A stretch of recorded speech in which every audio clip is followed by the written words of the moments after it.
Right, well, thank you very much, Phil, for that kind introduction. It's lovely to be with you all once again as we're going to look back at 2018 at our vantage point of, well, what's the date today? I've even forgotten what the date is. Is it the 9th today? The 9th of January 2019. Who would have thought that we'd be here all this time? You know, we remember, don't we, the millennium ticking round, and some of us thought maybe, you know, around that sort of time could be when Jesus returns, and we're almost 2 decades into the new millennium, and we're still here and still watching, we're still waiting patiently, aren't we, for Jesus to return. I was looking back and thinking to myself, when did I start doing the weekly World Watch? And when I look back, I started it on the 23rd of October 2003. So a few months ago, that was the 15th year anniversary of when I started doing that. And pretty much, give or take, the odd Saturday, every Saturday morning I've sat down and looked at headlines that have happened in that past week, compared it to what the Bible says. And I've got to say that there aren't many Saturdays when I don't sit there and get some sort of shiver of excitement, some sort of spine-tingling feeling, something that makes me think, wow, look at that. Most weeks I feel like that because I'm looking at headlines in the press and I'm comparing them sometimes almost identically to passages in the Bible. It's been quite. I know we're all doing it. I'm not saying I'm doing it on my own. I'm just saying that I'm explaining how I feel when I'm doing that. I tell you something though that does happen. I don't know if you find this. I ought to easily forget what has even recently happened, because events are coming thick and fast. I actually can forget things that have happened only, maybe 2 or 3 months ago. And when I sat down to put this talk together, I thought, before I even look at the slides that I've put in the Weekly World Watch over the last 12 months, I wonder what I'll be talking about. And I scribbled some notes down, and they're only about that long. And when I went through all the slides, which is what I do to put this talk together, I put them into categories. So I find all the Israel slides and put them all together. Because obviously each week there's different things that happen, aren't there? So I collate them all, and I only do it at the end of the year. And then I put all the Iran slides together and all the Russia slides together. And then I just go through them and almost read the whole lot, start to finish, on one theme. And that's even more amazing. It's even more amazing than just looking at 1 week in isolation. Because you then see things developing and you see the stories unfolding. And what's even more amazing is I read about things that I've put down on a Weekly World Watch and written a few comments about, and I've completely and utterly forgotten them because there's so much going on.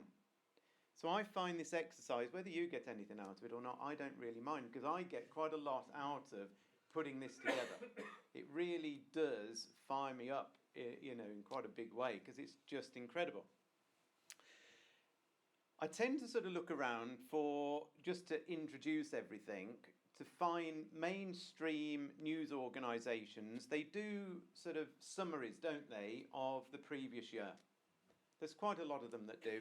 I found this one. This is from the Financial Times, and they just put together a summary of 2018. I've edited out only probably 3 different little clips that weren't relevant. The rest of it, well, have a look at this. This is their summary of 2018. And when you're watching this, keep in your mind, is there any link with what they're showing us as the key themes of 2018 and anything to do at all with Bible prophecy? Let's have a watch of this.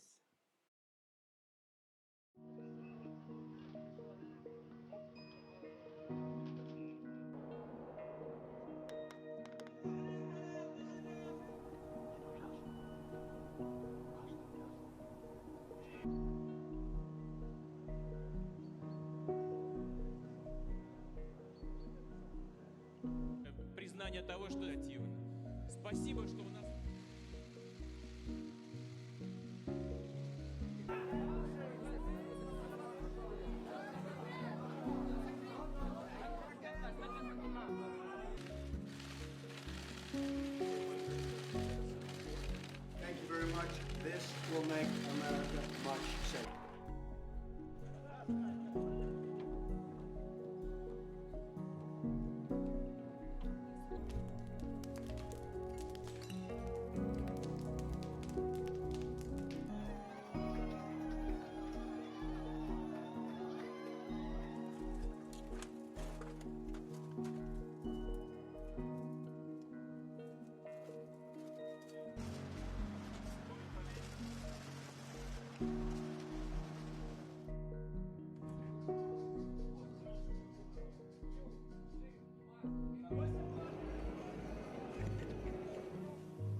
We will therefore defer the vote scheduled for tomorrow and not proceed to divide the House at this time. Did you see all those things? That's the Financial Times. How many of those were related, do you think, to Bible prophecy in some way or other, do you think? All of them. Pretty much all of them, isn't it? It's quite amazing. They're just saying this is what's happening in the world. It's not us having to make things up. The Bible is actually there telling us about these things if we would just be looking. So what are we going to look at this evening? So this is the agenda. I was wondering how to approach this, and I do tend to approach it in the same way. I thought, well, how does God approach it? What's God's agenda? And of course, in the Bible, there is a lot of prophecy, isn't there? There really is when you stop and think about it. I get some people say to me, I don't bother looking at prophecy. I've got enough faith without it. I've actually had some people say that to me. The trouble with that argument, in my view, is that you're basically saying that some of the words that God has written in the Bible are not relevant to me. I don't need them. And I think that's a very dangerous situation to be in, don't you? Has God wasted a single sentence in the scriptures? Has he wasted a single word, even a single letter? I don't think so. All of it is there to help us. And for some reason, and I think we know why, God thinks it's a very, very good idea, as part of a scriptural balanced diet, to look and see what's going on in the world. Because, again, from my point of view, I don't know if you find this, it does strengthen faith. It does help us keep going. It does help us see that God is in control. We can say, well, we know that anyway, but he knows that we need to understand these things. Otherwise, why has he bothered filling up part of his scripture with these things? And what God does, effectively, it's not exclusively what I'm about to say, but in a lot of cases, this is how he deals with it. He tells us what nations are going to be doing at the time of the end. It's pretty much God saying, look at this nation, see how they're acting. That's what they're going to do. I'm going to tell you in advance what they're going to do. He tells us about nations. There are other things that he tells us, sometimes about individual people, rarely about individual people, but sometimes about individual people at the time of the end. But predominantly it's about nations. So what I thought was, if God's approaching it from a nation point of view, that's what we're going to do. Which nation do you think's on the top of the list? It's got to be Israel, hasn't it? The whole Bible's about Israel, and really, even though there's lots of nations that we will look at, or not lots, but we'll look at some nations, all of them have got one thing in common. The Bible says this is what this nation's going to do in relation to Israel. Because, of course, as we know, Israel are God's chosen nation, chosen people. He created them from Abraham.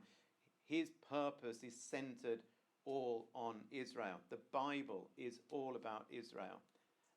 So that is where we're going to start. We're going to have a look at Syria and how Israel and Syria have been reacting with each other over the last 12 months. We'll have a look at Russia, both in relation to how they're reacting with Israel and how they're reacting on their own as well. We'll have a quick look at Iran. We'll touch on other nations as well as we go through this. This is probably the big headlines. We'll have a very quick look at the EU's relationship and the UK. Not very much on that. That's clearly going to be the big story of this year that we're in right now. We're right on the cusp of momentous things happening there, but we'll touch on that. And the final thing we'll have a look at is signs, signs and wonders, okay? Dramatic, natural things that are happening around the world, God's hands behind them. We'll have a look at some of those things as well. So we're going to start off by just looking at Israel, and specifically I just wanted to talk a little minute about Jerusalem in particular. We've just read together, haven't we, these words from Zechariah chapter 12. We read that God says, I am going to make Jerusalem a cup that sends all the surrounding peoples reeling. Judah will be besieged as well as Jerusalem.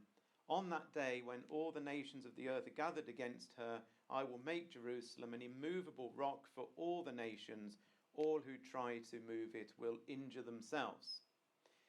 And we could spend some time, we've done it before, looking at all the different aspects of this verse and how it breaks down. But suffice to say, in very simple terms, surely we are looking for a time when people start focusing in on Jerusalem and somehow or other they try and move it. Now clearly Jerusalem can't literally, don't pick it up and carry it off somewhere else. It must be saying the people are trying to change it somehow, maybe politically, they're getting involved in it, they're messing about with Jerusalem. And as we're going to see, that has definitely started happening in 2018. We also read in Zechariah chapter 12 verse 6 that on that day God will make the clans of Judah like a fire pot in a wood pile, like a flaming torch among the sheaves. They will consume all the surrounding peoples right and left, but Jerusalem will remain intact and in her place. And what I've said before, you might not agree with me on this, but I actually think there's an initial inner ring conflict that will happen in relation to Israel and the surrounding peoples. You know, it keeps saying here, surrounding peoples. This actually, other translations say nearby peoples. These are not the wider nations like Russia that we're going to look at. There's some surrounding peoples that have got very wound up about Jerusalem at this point, and Jerusalem remains intact and in her place. If you look in Zechariah 12 verse, what verse would that be? That's going to be verse 6. In the AV, it doesn't sound quite as clear as that. It says it quite confusingly. The last little bit of Zechariah 12 verse 6 says, in the AV, Jerusalem shall be inhabited again in her own place, even in Jerusalem. You see, that doesn't sound very clear, does it? Jerusalem will be inhabited again in her own place, even in Jerusalem. Almost every other modern version, and I think this is a good translation, says Jerusalem will remain intact and in her place. That actually, when you look at the Hebrew, is a good translation of that. And therefore, what that's telling me is that Jerusalem survives the initial war that comes around them. Surrounding peoples attack that from the right and the left, but Jerusalem is not hurt in that initial conflict. Very, very, very different to Zechariah 14, which says Jerusalem is ransacked, pillaged, the women are ravished, the people are taken out. Jerusalem is left in utter ruins at the end of that particular conflict. I just wanted to show you this. I'm slightly going off beam here, but I hope you find this sort of interesting. You might know this already, but in Zechariah 2 verse 8, it says, "For thus saith the Lord of hosts, after his glory sent me to the nations who plundered you, for he who touches you touches the apple of his eye. Behold, I will shake my hand over them, and they shall become plunder for those who serve them." This is how God Almighty looks at Jerusalem. See what it says? It says, he who touches you, talking about Jerusalem, touches the apple of his eye. We use that as a phrase now, the apple of your eye. Why it's translated as apple, I have no idea. It shouldn't be translated as apple. The Hebrew word is referring to the pupil of your eye.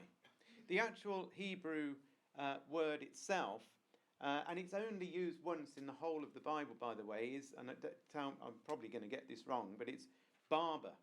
It's B-A-B-A-H.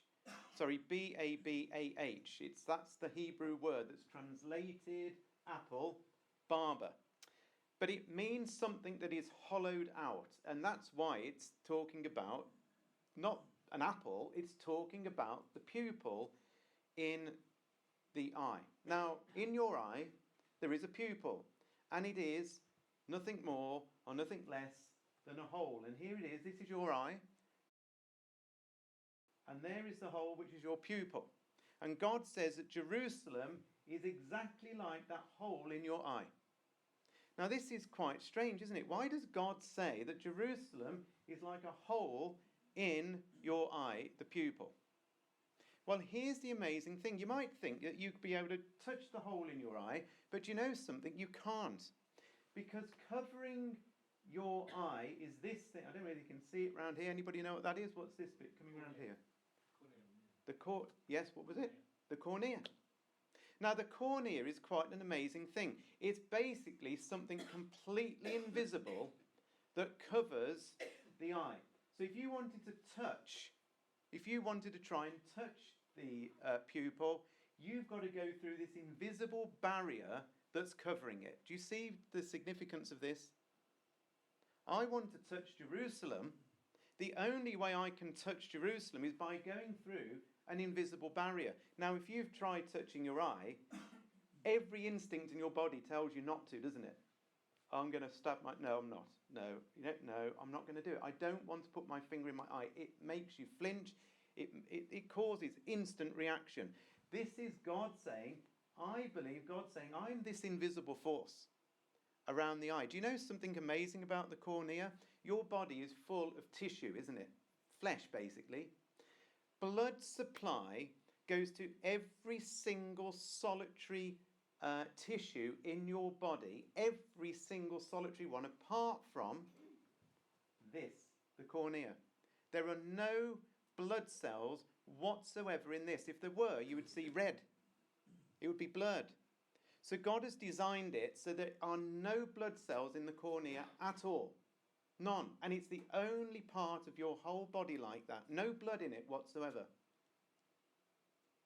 God's an invisible force. Has he got blood? Has he got anything of flesh in relation? No. It's the only part of your body where there are no blood vessels, blood supply at all. How does it live? How does it survive? It does it by taking oxygen straight out of the air. No other part of your body will do that. All of it needs. In fact, it's the only living... If you look at somebody, I'm looking at Stuart now, every single part I'm looking at is dead. All of your skin, every layer of it is actually dead. Your hair's dead, your nails are dead. Everything you look at on a human being is dead, apart from one thing, and that is that. It's the only living thing that you're looking at when you look at a human being is that. We could go on. But do you see what I'm saying? God sees Jerusalem as that significant and is the invisible protection over it. Now, as we know, in May, do you remember this? Israel celebrated the 70th anniversary since they were created in 1948. We know 70 is a very significant time, don't we? If we had time, we could look at Zechariah 1, where it talks about God getting extremely motivated over Zion and Jerusalem after a 70-year period. Here, 70 years has gone by, and interesting things start happening in relation to Jerusalem. In fact, at this very, very anniversary, what happened? What happened on the exact anniversary of Israel's 70th birthday? That's exactly right. America moved its embassy. Here it is. Exactly 70 years ago, the United States, under President Harry Truman, became the first nation to recognize the State of Israel. Today, we officially opened the United States Embassy in Jerusalem. Congratulations. It's been a long time coming. Almost immediately after declaring statehood in 1948, Israel designated the city of Jerusalem as its capital. The capital the Jewish people established in ancient times. So important. Today, Jerusalem is the seat of Israel's government. It is the home of the Israeli legislature and the Israeli Supreme Court and Israel's prime minister and president. President Trump became the first world leader to recognize Jerusalem as our capital. And today, the United States of America is opening its embassy right here in Jerusalem. What happened just a few weeks ago in relation to another nation moving or announcing it was going to move its embassy to Jerusalem? Which nation am I thinking of? Australia is the right answer. Australia now recognises West Jerusalem being the seat of the Knesset and many of the institutions of government is the capital of Israel. West Jerusalem is the capital of Israel. And we look forward to moving our embassy to West Jerusalem when practical, in support of and after final status determination. Wonder what God made of that one. And hedging his bets, isn't he? He's more than hedging his bet. Yeah, he's definitely hedging his bets, isn't he? Because he's talking about West Jerusalem. Does God recognise, do you think, West and East Jerusalem? I don't think so. If that isn't the beginning of Zechariah 12, where nations are starting to say, well, you know, this half is Israel's, this half isn't. We know that nations have been saying that all along, but now they're making political moves. This is them doing this to God's eye, and he is going to react to these things. And believe me, I'm sure you're all aware, President Trump isn't doing any of his movements through any deep-seated faith, but absolutely out of political motives. And he also has said, actually, if a final peace deal means splitting Jerusalem in half, then that's what it will be. So he is not on God's side from that point of view either. But this one was a very, very clear one.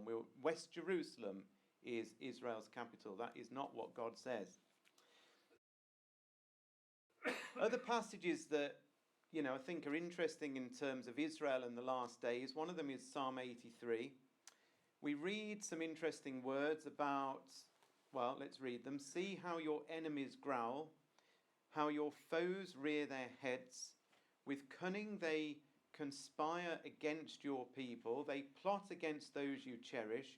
Come, they say, let us destroy them as a nation, so that Israel's name is remembered no more. With one mind they plot together, they form an alliance against you. So basically what we've got here in Psalm 83 is some people, and those people are saying, look, we need to get rid of Israel. We just want them off the face of the earth. We want to drive them into the sea. We don't want Israel's name to be remembered. We don't want them on the map. And it then goes on and gives you a list. It lists out, not nations, by the way, it lists out 10 tribes. And those 10 tribes, all of them, every last one of them, it's a little bit blurred, apologies for this picture, but every last one of them directly neighbour Israel. They are surrounding peoples, exactly like Zechariah 12 says. They all directly surround Israel. So, from my point of view, you think, well, that is an inner ring of nations. They are immediate surrounding peoples. We've got the Philistia, which are the Philistines. We've got Tyre, which is where Hezbollah are based. We've got Assyria, which is potentially talking about Syria itself. That's the only actual nation that's talked about. We've got Jordan down here and down the south part of Israel here. So these are all peoples that surround Israel. So have we seen any headlines, do you think, in 2018 in relation to antagonism between Israel and these surrounding peoples? Well, let's have a look. This was in The Economist. These are basically, for those of you who don't receive it, these are exactly what Weekly World Watch slides look like. So when I send out Weekly World Watch, there's always a headline straight out of the press. There's where it's from, the date that it was in the press. This bit in black is word for word taken out of the article, and the bit in blue is what I'm writing. And down the bottom is a Bible quote that says this is why it's interesting. So here's a headline. There is increasing talk of war all around Israel. That was in The Economist on February the 8th. So that's an interesting headline to me when we're looking at something like Psalm 83. Every day there is aggression and terror by Israel, says Islamic Jihad, a Palestinian armed group that has fired rockets into Israel. We haven't got time to read all of this. If you want these actual slides later, we can send them over to you. Israel, Lebanon step up war talk over oil and gas fields. Lebanon, this was on Press TV, February the 4th, 2018. Lebanon and Israel have nearly come to blows over Beirut's offshore oil and gas exploration projects, a running standoff that has kept the Middle East on edge, considering the tumultuous history between the two sides. This was in the Daily Telegraph, April the 7th. 9 killed as 20,000 Palestinians, they're mentioned in Psalm 83 specifically, protest at the Gaza border. We know all those things that were going on, all the balloons that we're sending over with fire attached to them, effectively setting fire to fields in Israel. Hezbollah says new phase in war with Israel. Hezbollah, based in Lebanon, their headquarters are in Tyre, exactly what Psalm 83 says. The inhabitants of Tyre will be against you. The leader of Lebanon's Hezbollah said Monday a barrage of rockets from Syria against Israeli forces in the occupied Golan Heights last week opens up a new phase in the conflict. You can see why I'd be interested in that. BBC, July the 14th, heaviest Israel-Gaza fighting in years, when more than 90 rockets were fired at Israel back in the summer. It gets worse. 180 rockets hit Israel, and the Israeli army hits scores of Gaza targets. That's their air force, actually. The Israeli Air Force hits scores of Gaza targets. Let's just have a little watch of some of the things that were going on around about this time. Israeli warplanes have unleashed a torrent of bombs hitting targets in Gaza. It came in retaliation for hundreds of missiles being fired from the territory, and it appears to be the most intense escalation of hostilities in the region since 2014. Israeli warplanes have unleashed a torrent of bombs hitting targets in Gaza. It came in retaliation for hundreds of missiles being fired from the territory, and it appears to be the most intense escalation of hostilities in the region since 2014.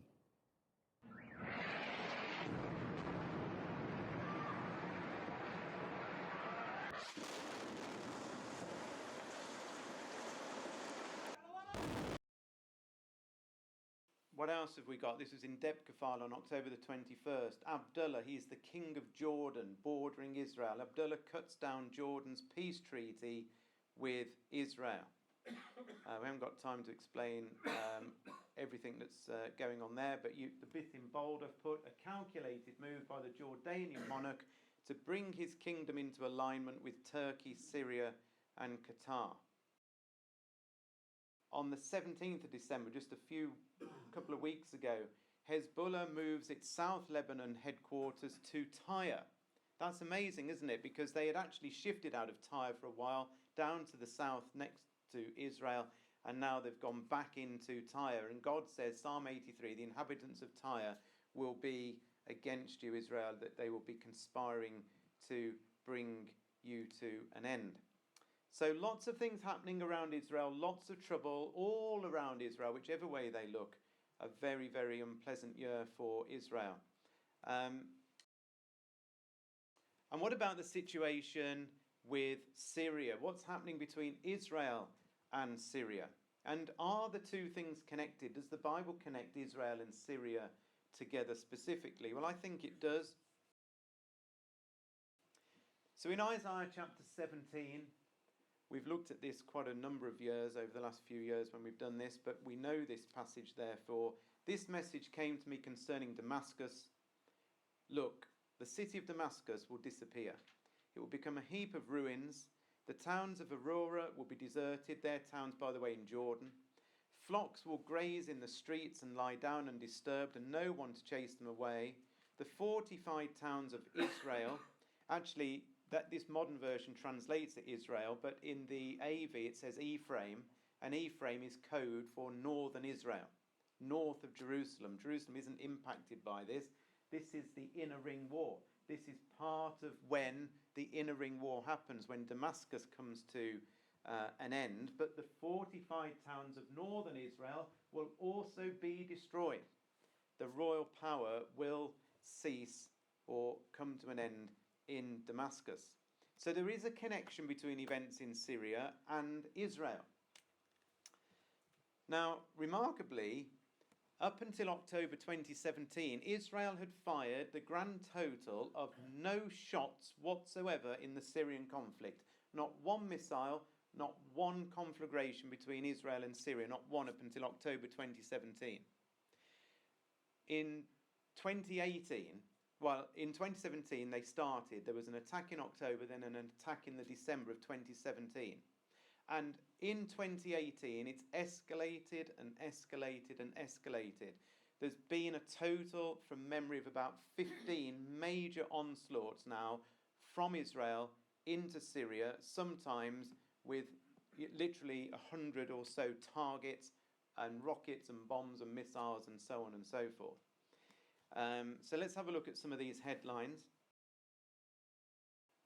Israel's mission creep in Syria raises nightmare scenario of a wider war. This was in March this year, March the 2nd, in the Globe and Mail. Israel's involvement in Syria's war has up to now been low-key, often covert, but analysts and officials here say that Israel may soon join the conflict, basically to remove Iran from that country.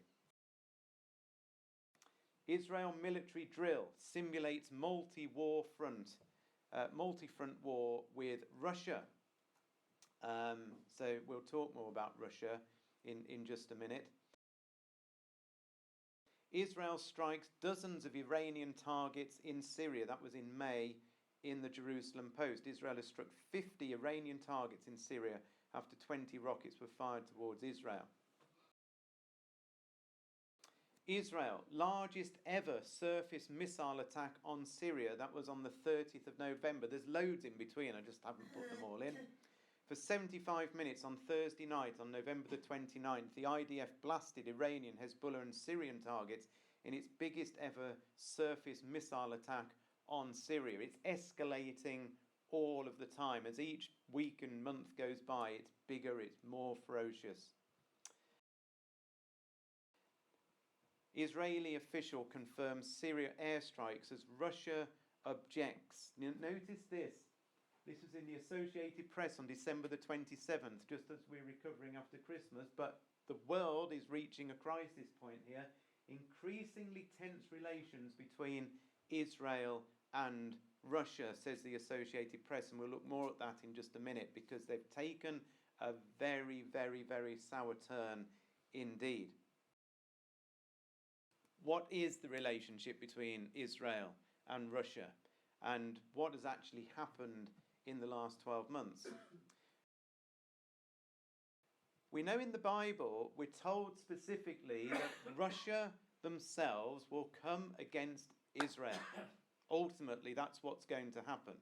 They are going to be Israel's number one foe.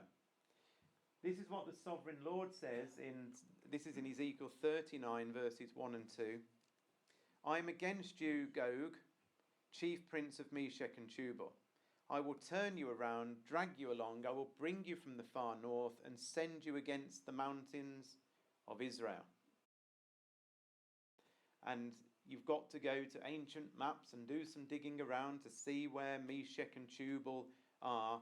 But Meshech and Tubal, as it says, they're north of Israel. And when you look on maps, Meshech and Tubal are up there in southern Russia, and into central Russia. And there's a whole bunch of other nations mentioned in the previous chapter in Ezekiel 38, as we know.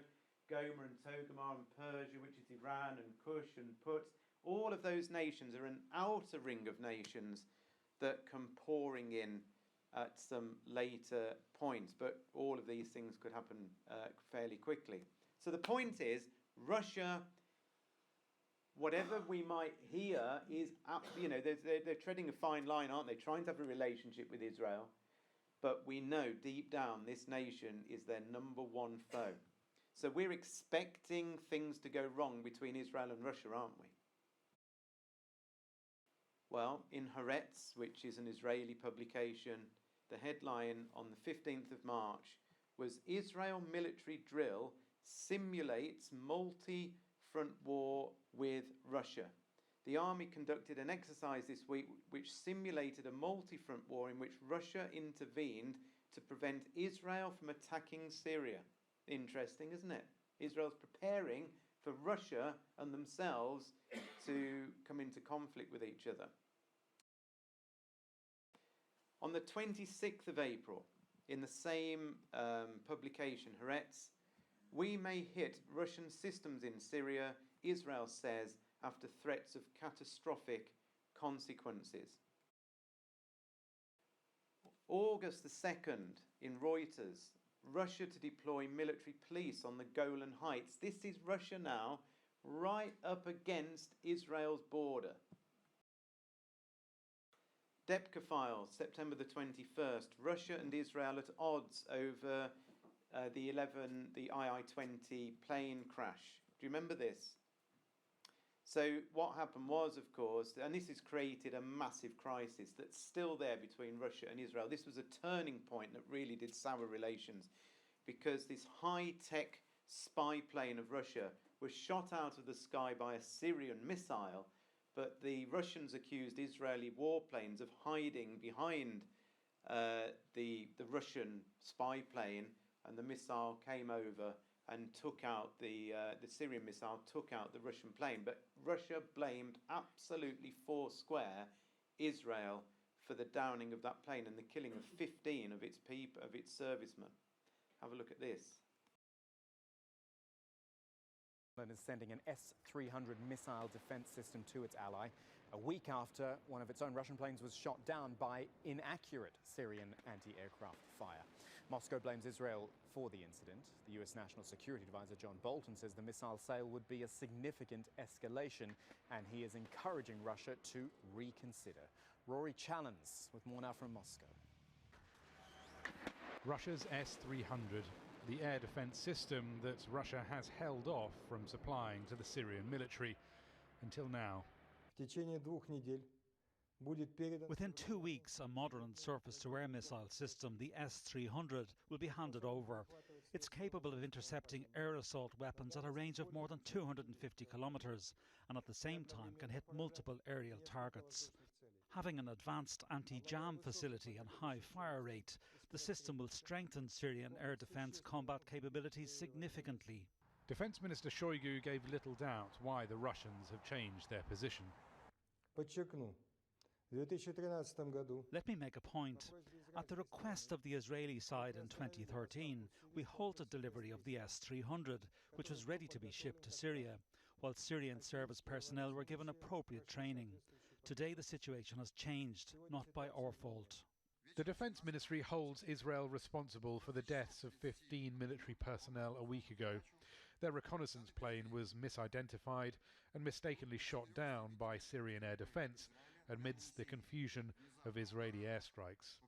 An Israeli military delegation sent to Moscow last Thursday failed to convince the Russians it wasn't their fault.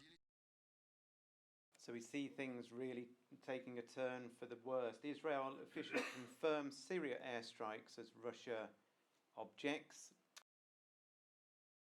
On the 27th of December, Russia and Syria threatened to fire SA-5 missiles into central Israel if IAF airstrikes, if Israel continues airstrikes in Syria.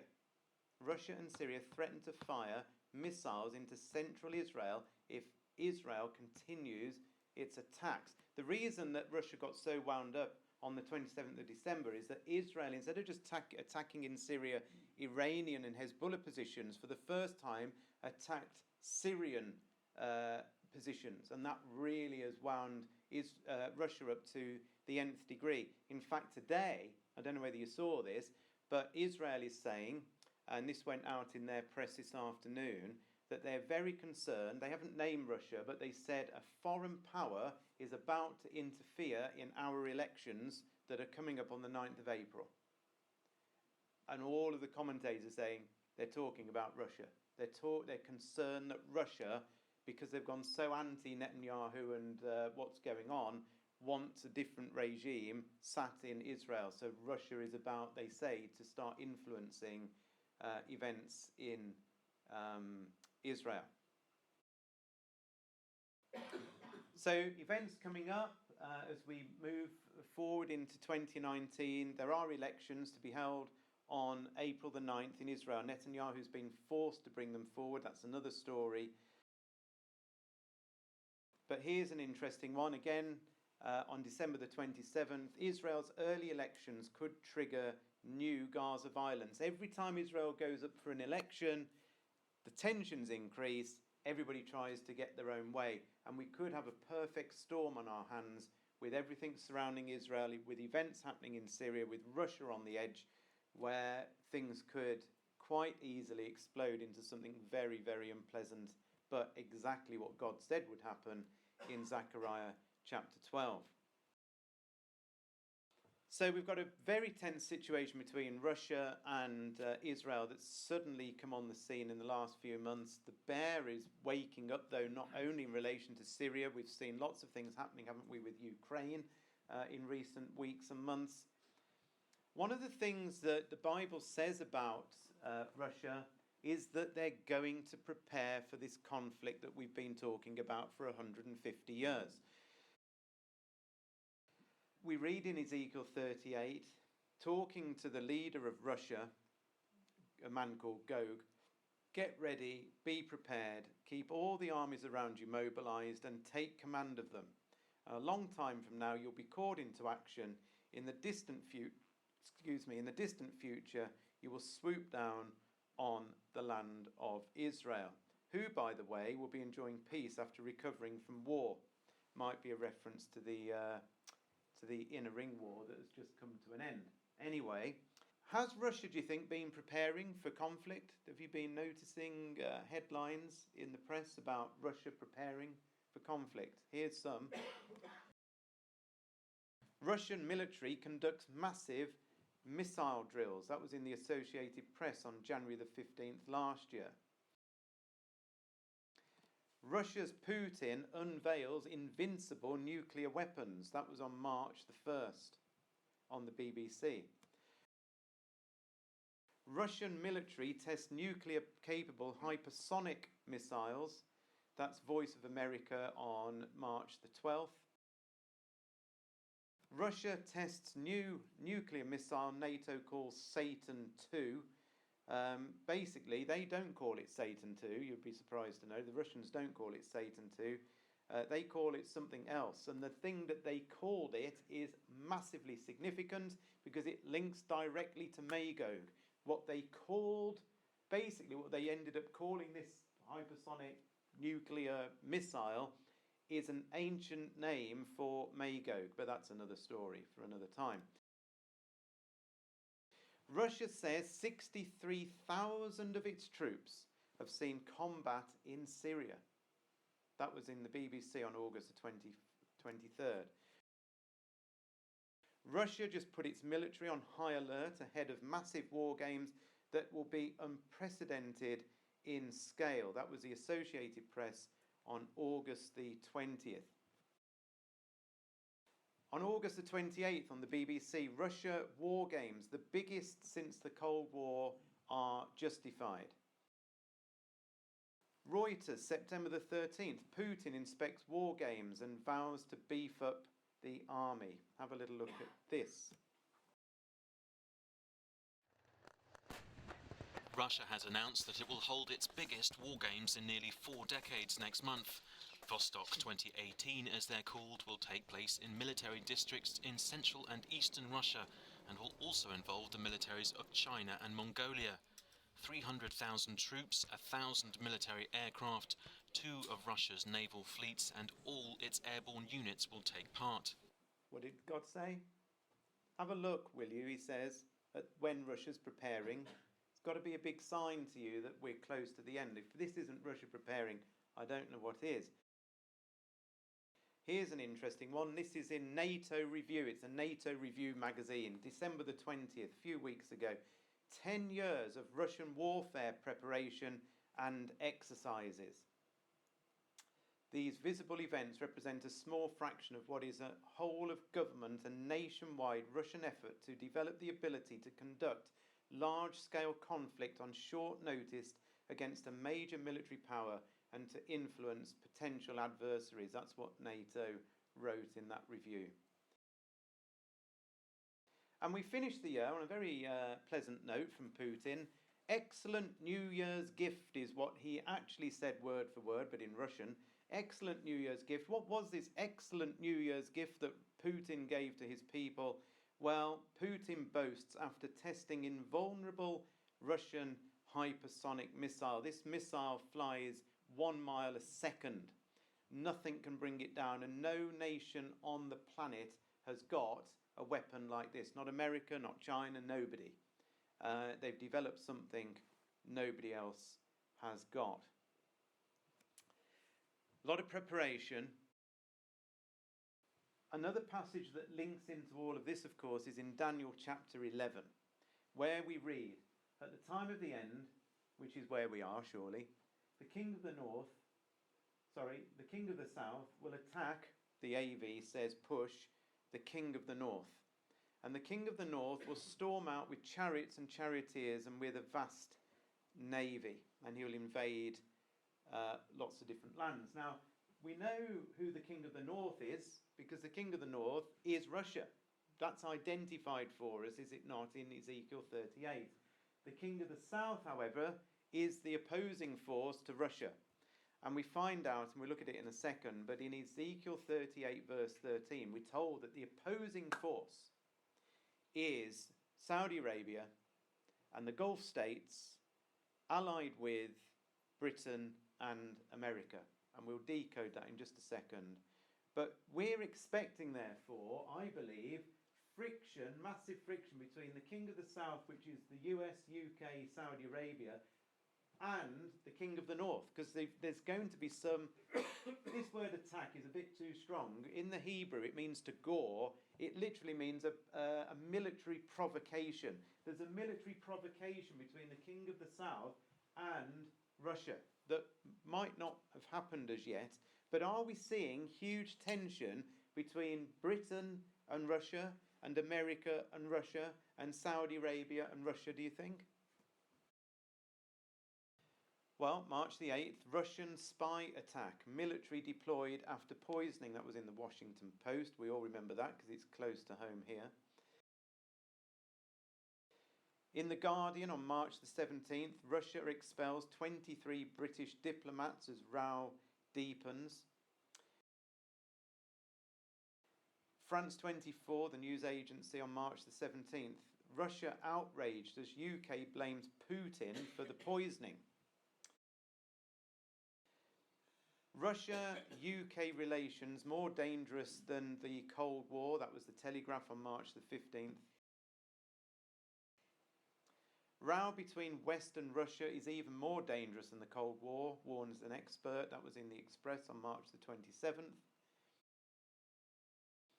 UK vows revenge on Russia over Salisbury poisonings. That was in the Times on September the 6th. The Prime Minister, the Times writes, drew gasps from MPs when she revealed that Britain's security and intelligence services had established that Russia, and especially Putin, was behind these poisonings. The BBC on October the 3rd, tensions rise as the US threatens to take out Russian missiles. On October the 20th, the BBC reports, the BBC headline was President Trump to pull US from Russian missile treaty. This is partly because of what Russia's doing, developing its own missiles, and partly because Trump just is pulling out of agreements left, right and centre. France 24 news agency, November the 30th, Trump cancels Putin meeting over the Ukraine crisis. Russia rammed those boats, didn't they, as we saw earlier. So Trump, even though he wants to befriend Putin, is forced to cancel meetings, is forced to play hardball with his adversary. Putin issues warning about rising threat of nuclear war. That was ABC News on December the 20th. And as it says there, Russian President Vladimir Putin issued a chilling warning about the rising threat of nuclear war, saying it could lead to the destruction of civilization as a whole, and maybe even our planet, and putting the blame squarely on America. So we're definitely seeing King of the North versus King of the South building up there. What about Israel and Iran? We just got a couple of slides on this. Iran is involved against Israel because we're told in Ezekiel 38, in the same passage that talks about Russia, coming down against Israel, it mentions some nations that are with Russia. First on the list, and therefore you would say is the most important, is Persia, which is Iran. So one of the nations joining Russia is Iran. We know that. There are other passages in the Bible that talk about Iran being involved, I believe, at the time of the end. And one of them is in Isaiah 13, that's got an ancient fulfillment and a modern and a latter-day one, I think, where it says, I will stir up, says God, I will stir up, says God, against them the Medes, which are the Iranians, who do not care for silver and have no delight in gold. Their bows will strike down the young men. They will have no mercy on infants, nor will they look with compassion on children. So God is saying the Medes, the Iranians, are going to get stirred up, and they're going to use their bows to strike down young people. Of course, we don't have bows and arrows nowadays. They have missiles. But let's just have a look at this. We're going to begin with the Iran nuclear deal. Candidate Trump promised to pull out of it. Today, President Trump did, with widespread implications. The president, who calls the deal defective at its core, is reimposing economic sanctions on Iran. In response, Iran's president threatened to start enriching uranium again. And Britain, France, and Germany, all signatories to the deal, say they will try to salvage it. We have reports tonight from Washington and Tehran. First, Weijia Jiang is at the White House. The United States no longer makes empty threats. When I make promises, I keep them. President Trump took the most aggressive path out of the deal, announcing the U.S. will reinstate the highest level of economic sanction on Iran. There's another deal pulled out, more destabilization. Trump is just throwing the old order away and totally destabilizing things, which is all leading to what we know it's leading to, which is Armageddon centered on Israel. I mean, he's completely off his head, as we know. This is his own poster that he produces. This poster here, Sanctions Are Coming, November the 5th, like he's a movie star, is taken from a series that I've never seen called The Game of Thrones. And this is the Game of Thrones font. And he's trying to depict himself in this sort of surreal sort of situation and publishing that on Twitter. Sanctions are coming. Iran responded, getting its artists to put a Game of Thrones thing together. I will stand against you. I mean, it's crazy, but this is what the world has come to. Don't we need the return of Jesus when you look at things like this? It's absolutely shocking, really, that we've got to this unbelievable situation. So what headlines have we got about Iran quickly? Well, Iran says US bases and aircraft carriers are within missile range. That was on November the 21st, only a month or two ago, because Iran's totally wound up with America over these sanctions that have been reimposed. On December the 13th, Iran promises to restart nuclear weapons work. We haven't had time to look at Turkey, we haven't had time to look at Egypt, and we haven't had time to look at Libya and all of the nations that are involved there in Ezekiel 38. But hopefully you got a taste of what's going on in the Middle East, in and around Israel, and how they're reacting with each other and the issues that are there in the world.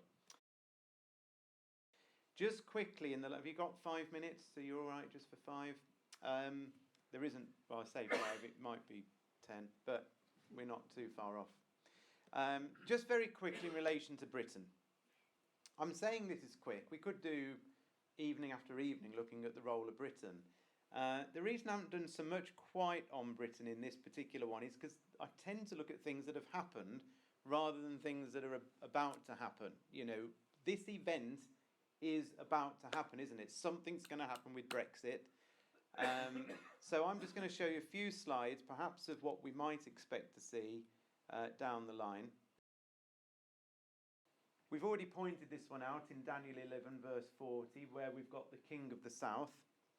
And do you remember I said to you, how do we identify the king of the south? Because it doesn't. If we didn't have Ezekiel 38, we would not know who the king of the south was. We might surmise it's Egypt, but it isn't. Because the parallel passage to Daniel 11, verses 40 to the end, is Ezekiel chapter 38. And Ezekiel chapter 38 details for us, as I've mentioned already, the nations that oppose the king of the north. And the nations that oppose the king of the north are based south of Israel in somewhere called Sheba and Dedan, and they're joined with the merchants of Tarshish and some people called the young lions. It doesn't take you long on the internet, if you want to do it that way, to find out where Sheba and Dedan actually are. And Sheba is this southern area down here, which is predominantly Saudi Arabia now on the map. And Dedan is more this area over here, which is what we would now call predominantly the Gulf states. So you're looking at the likes of Bahrain, Oman, the United Arab Emirates, Kuwait, nations like that. They are all encompassed by Sheba and Dedan, which are clearly south. There's Israel. They're all down here. That's why they're called the King of the South. Who is Tarshish? Tarshish is Britain. That's another study to work that one out, but Tarshish is here. And the symbol of Britain is an old lion. Walk around London, Buckingham Palace, you'll see the symbol of Britain is an old lion. And that's why, when it says Tarshish and the young lions, it's a reference to the offspring of Britain, the English-speaking world, predominantly of Canada, the USA, Australia, New Zealand. These are the young lions. So, a couple of things in relation to Britain. One, we know that Britain must be allied to Saudi Arabia and the Gulf states, because Ezekiel 38 verse 13 says Sheba and Dedan, Tarshish and the young lions. Britain must therefore be allied to Sheba and Dedan, the Gulf states and Saudi Arabia. So I now keep my radar open, thinking, am I reading about Britain having any positive involvement with the Gulf states? And lo and behold, yes I do. Britain opens first naval overseas base in 50 years in sign of global reach. This was April the 5th in the Daily Telegraph. Britain's ability to maintain a global military presence post-Brexit has been greatly enhanced by the opening of the Royal Navy's new permanent base in, where? The Gulf. According to one of Britain's most senior officers, and this is in Bahrain. This is exactly in the area of Dedan. We're opening a new base in Bahrain. That's exactly what Ezekiel 38 verse 13 says. Britain's most serious naval deployment since 1971, Daily Telegraph in May. The UK is to send a frigate to be an enduring presence in the Gulf in the most serious naval deployment to the region in more than 40 years, the Defence Secretary is announcing a show of support for NATO. In October the 5th, the headline was in the National Military Games cement British-Omani relationship. Where is Oman? One of the Gulf states, in the area of Dedan. The UK has lauded its relationship with Oman as the two countries begin the region's biggest military training exercise in more than a decade. This is the King of the South all coming together. Different nations, there they are, as God said would happen. And of course, the other bit to say about the UK is that we've long said that they will not be part of the EU, because the EU, different subject, big subject, is all about the beast of Revelation 17. The beast of Revelation 17 is a resurrected Holy Roman Empire that still has to, I believe, become a resurrected Holy Roman Empire. It isn't quite there yet. But Britain, whatever happens, is not part of that. And therefore, Christadelphians have said for many, many, many years, even when we joined the EU, said, well, yeah, we might be joining, but one day we'll come out. And here we are on the very brink of those things potentially happening.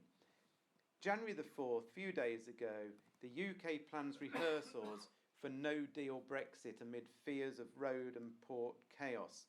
And we see the trouble that the whole government's in almost a meltdown situation. They have no idea. what's going to happen, how they're going to resolve it. There is a possibility that we come crashing out of this with no deal at all. They're saying now that could potentially happen, and nobody knows then what happens. We wait and we watch to see what does happen in relation to that. But one thing is certain, all of these are all the strands of prophecy, all coming together, all at the same time. That isn't coincidence, is it? The last thing I was going to quickly show you is a couple of slides on what I call signs, well, it's not I call it, that God calls signs and wonders. We've seen some amazing things that have happened in the last 12 months. I'm just going to remind you of a couple of them and then we'll finish. Luke chapter 21. These are the words of Jesus telling us what to expect just before he gets back. There'll be signs in the sun, moon and stars, says Jesus. On the earth, nations will be in anguish and perplexity at the roaring and tossing of the sea. People will faint from terror, apprehensive of what is coming on the world, for the heavenly bodies will be shaken. At that time they will see the Son of Man coming in a cloud with power and great glory. So he's basically saying, look up in the sky, look down on the earth, you are going to see signs in the world around you. You're even going to see great distress of nations. They're not going to know which way to turn and how to get out of the trouble that they're in. You'll even see the roaring and tossing of the sea. That is symbolic language of people crashing against each other, but also, I believe, in a physical sense as well. Whenever there's a symbolic thing, it often happens in a literal sense as well. So we might even see the sea literally roaring and tossing about, people fainting for terror for what they see coming on the earth, for the heavenly bodies are shaken. And look, at that time, the very people who see these incredible signs happening in the world will see the Son of Man, Jesus, coming in a cloud with power and great glory. So what have we seen? Washington Post, April the 27th. The weather in the Middle East has gone haywire. A savage flash flood killed 10 teenagers in Israel. Massive amounts of hail bombarded Syria, and a blinding dust storm swept across portions of Kuwait and Saudi Arabia. These extreme events were all connected to an intense weather disturbance that arrived in the Middle East from the Mediterranean Sea earlier this week. Few countries in the region were untouched. In some places in Israel, they received a third of the rain that they would have expected in a whole year, the New York Times reported.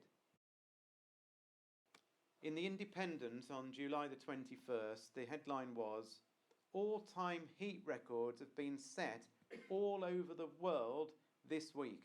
This isn't just in one isolated place. There's a whole planet starts heating up. One of an interesting verse down here in Acts chapter 2, verse 19, God says, I will show wonders in heaven above, I will show wonders in the heaven above and signs in the earth beneath, blood and fire and vapour of smoke. The sun will be turned into darkness and the moon into blood before the great and notable day of the Lord comes. And this is just some of the headlines and the front pages of newspapers literally around the world during this last summer. We've never seen this sort of thing happen before. It doesn't matter when you look, you don't see these sorts of headlines. The world's on fire. On September the 29th, the BBC headline was, hundreds dead in Palu quake and tsunami. Yet another tsunami. I went through all of my life to whenever it was, when the Indonesian tsunami happened. When was that? 2004. I'd never even heard of tsunamis. I'd never seen one. Don't know whether you had. Don't know if some of the old ones have seen lots of tsunamis. I don't ever remember seeing tsunamis. Now, they began then, didn't they, in 2004. And since then, we've had tsunami after tsunami after tsunami. How many tsunamis have there been this year? There's 2 to my knowledge. Here's that one happened on September the 29th that killed more than 380 people after a 7.5 magnitude earthquake hit. Then there was this, the fiercest Pacific hurricane season ever. That was in Popular Science, October the 19th. This was interesting. Do you remember the fires in California? Unbelievable fires in California, where a particular town was wiped off the earth, absolutely lock, stock and barrel. It just happened to be called Paradise. California has never seen a blaze like the Camp Fire in Butte County. It's the deadliest and most destructive wildfire in the state history, with a death toll now at 71 and growing, and many more actually ended up dying than was reported back there. And I did a little bit down here talking about the significance of the word paradise in the Bible, because every time God mentions the word paradise, it's about the future kingdom. We call a little town over here paradise, and it's completely obliterated off the planet with fire. And do you know something?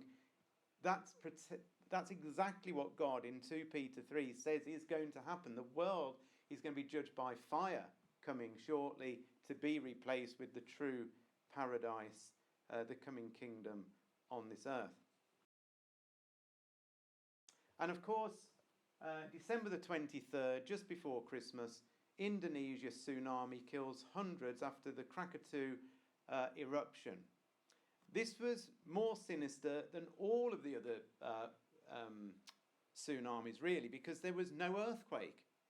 Basically, when the volcano exploded, half of it fell down into the sea, and that caused the tsunami. And I don't know whether you saw the pictures, but there was a band playing. Did you see that? There was a band playing. There's all these people going crazy, dancing, and the next minute this gigantic wave just sweeps the band away, and 3 of its members were instantly killed. And the party that was happening absolutely was instantly and totally over. And do you know something? That's exactly what we're heading towards, isn't it? We're heading towards the world is heading towards an unsuspected day when they're eating and drinking and having a party and sitting in a cinema and having pleasures, and all of it is going to come to a drastic and sudden stop. And I think this is God telling us that this is basically where we're headed. That's a review as far as I see it. There is lots more. There's probably 300 or 400 slides within the Weekly World Watch over the last 12 months. My view is, I'm sure hopefully yours is as well, we're on the very brink, aren't we, of the Lord Jesus Christ coming back. We say it every year, but every year we see that we've taken steps further and further and further towards this event happening. We're certainly not sat there saying, well, this year it's been a quiet year. Obviously, we've got to build all the thing back up again. It isn't, is it? Every year it feels like there's more tension. We're closer than ever. And surely at any point and at any time, something can happen in the Middle East in relation to Israel that starts the whole conflagration off, that ultimately will then lead to the return of our Lord and Saviour. May he come this year. I'm sure we all pray for the peace of Jerusalem.